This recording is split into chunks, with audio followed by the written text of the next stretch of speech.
এইবার বিশ্ব ধর্ম সম্মেলন সম্বন্ধে কিছু বলা যাক। সকলেই জানেন 1893 সালে আমেরিকার শিকাগো শহরে বিশ্ব ধর্ম মহাসভার অধিবেশন হয়। তাতে বিভিন্ন ধর্মের প্রতিনিধিবর্গ সমবেত হয়েছিলেন।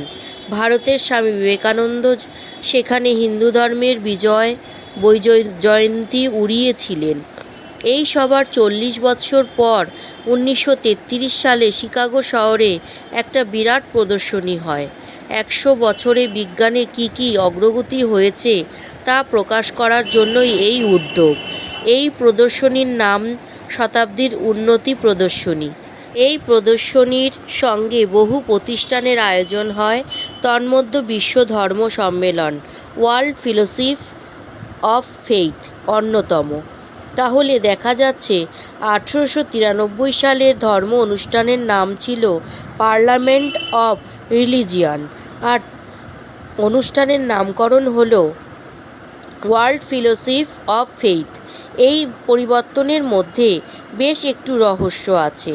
প্রথম সভায় পৃথিবীর বিশিষ্ট 7-8টি ধর্মের প্রতিনিধিরা আমন্ত্রিত হন। প্রত্যেক ধর্মের প্রতিনিধির চেষ্টা ছিল নিজ নিজ ধর্মের গৌরব কীর্তন। সেই সভায় স্বামীজি শ্রেষ্ঠ স্থান লাভ করেন। এতে হিন্দু ধর্ম বিশ্বাসীরা খুব উল্লসিত হলেও পৃথিবীর অন্যান্য ধর্ম বিশ্বাসীরা খুব আনন্দ লাভ করেননি, কারণ তাদের ধারণা হিন্দু ধর্ম তত বড় নয়। তবে স্বামীজি বাগ্মিতার জোরে বড় হয়ে গেলেন। আবার পরবর্তী সভায় ওইরূপ কোনো স্বামীজি এসে বাগ্মিতার জোরে জয়লাভ না করেন, এর জন্য তারা এই পরবর্তী সম্মেলনের কাউকেই নিজ নিজ ধর্মের শ্রেষ্ঠত্ব স্থাপনের জন্য বক্তৃতা করতে দিতে রাজি হননি। বর্তমান যুগে বিশ্বের মানবের যেগুলি সাধারণ বিশ্বাস ও সমস্যা তা নিয়ে প্রত্যেককে আলোচনা করতে বলা হয়, যেমন ঈশ্বরতত্ত্ব, আত্মতত্ত্ব, মৃত্যুর পর কি, মহাপুরুষ প্রেরিত পুরুষ অবতার, বর্ণবিদ্বেষ, জাতিবিদ্বেষ, মহাযুদ্ধ ইত্যাদি বিষয় এইগুলি আলোচিত হয়।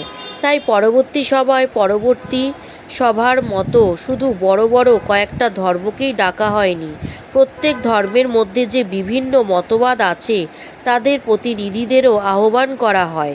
ভারতের আর্য সমাজ, ব্রাহ্ম সমাজ, বৈষ্ণব সমাজ, শাক্ত ও শৈব সবাইকে ডাকা হয়।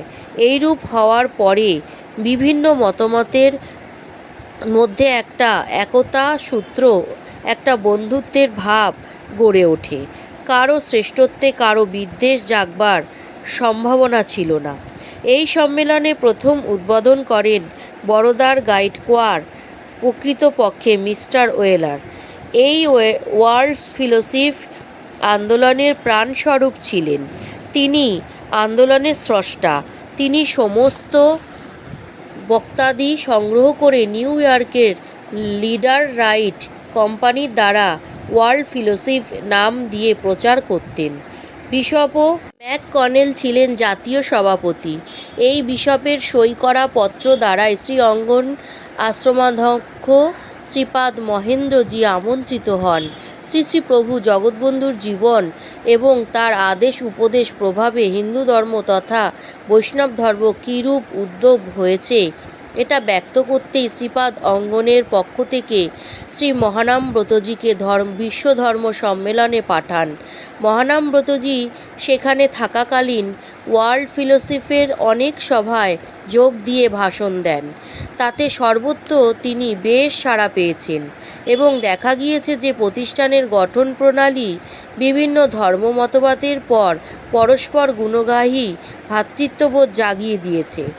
তবে তার মধ্যে যেদিন তিনি আমেরিকার শ্রেষ্ঠ দার্শনিক জন ডিউইর সঙ্গে একই প্ল্যাটফর্ম দাঁড়িয়ে ভাষণ দেন, সেই দিন শ্রোতাদের বিপুল ভিড় জন্মে এবং তাদের প্রভূত সাড়া পান। কিন্তু এই ফিলোসফির মাধ্যমে তিনি যত লোকের সংস্পর্শে এসেছেন তার মধ্যে এই প্রতিষ্ঠানের সর্বেসর্বা মিস্টার C.F. ওয়েলারই তাদের সর্বাধিক ভালোবাসতেন এবং তার সর্বপ্রকার প্রচেষ্টা অকপটে সমর্থন করতেন। ব্রহ্মচারীর ভাষণাদির সারমর্ম এবং তার সাফল্যের কিছু বিবরণ সমসায়ন্তে দেবার বাসনা রইল। জয় জগৎবন্ধু, জয় শ্রী গুরুদেব, জয় মহানামব্রতজির জয়।